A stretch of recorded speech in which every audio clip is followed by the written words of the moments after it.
and they do an awesome job at it. Every single character in this show gets some closure on their past, one way or another. And that's the lesson I think the show is trying to tell. Your past will always come back to haunt you, so you better deal with it before it deals with you. I want to talk about the best of all the characters here, starting with Jet. Back then, when I got home from work, you were always there waiting for me. And that was all I needed. Jet needed some closure on Alyssa and the man who took his arm.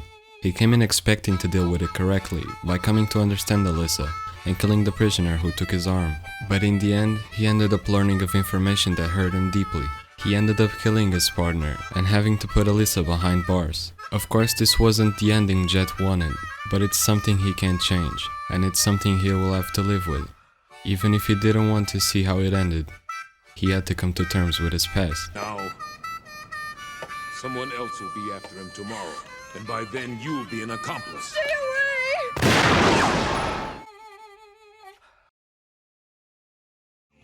エドは遠い遠いとこへ行くんだよ。もう戻ってこないかもしれないんだよ。だからアインはお家に帰るんだよ。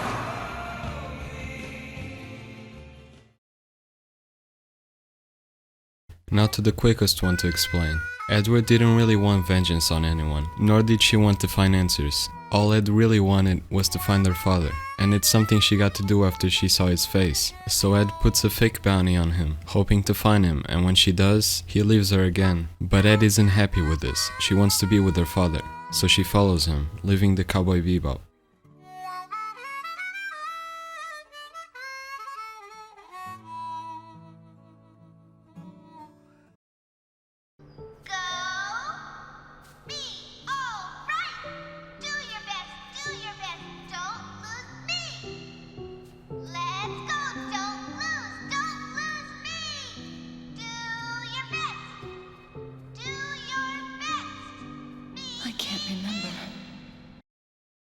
Now Faye's the most interesting character to me, since what she wants is something she can't get.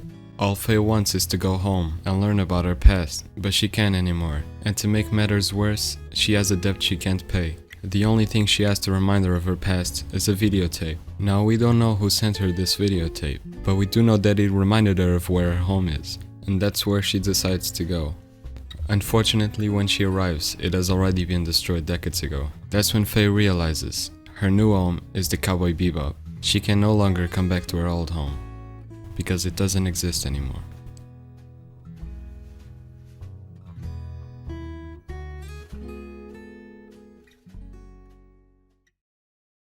Let's finish it now, as you wish.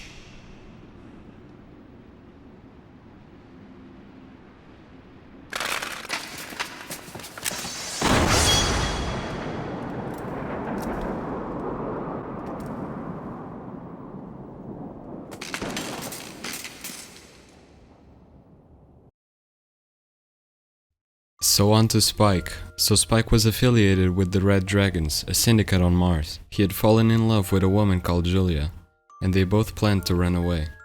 Vicious, one of Spike's friends, told Julia that she had to make a decision. Either they both die or one of them dies. Julia doesn't betray Spike, and that ends up in Spike almost dying. They planned to meet at a graveyard, and because Spike couldn't appear, she presumed he was dead. Spike, now badly injured, had to get a new eye. An eye that made him see the past. And that's when Spike began wondering if it was all a dream. Spike, wondering if it was all real, wants to meet up with Julia again. They end up meeting again, but unfortunately Julia dies, leaving Spike with no will to live. He kills Vicious and takes control of the Red Dragon. At least that's what we, the audience, think is gonna happen. But once Spike tells Vicious that she's dead, they both take their lives. In his last breath, Spike leaves only the eye that sees the past open. And then... Bang. And that's the end of Cowboy Bebop. One thing that got stuck in my head was the phrase from the finale. You will carry that weight. Of course it's easy to understand what this means. It's what this whole video is about. I guess moral of the story is, you should never run away from your past. Cowboy Bebop is a masterpiece, and is definitely one of my favorite animes.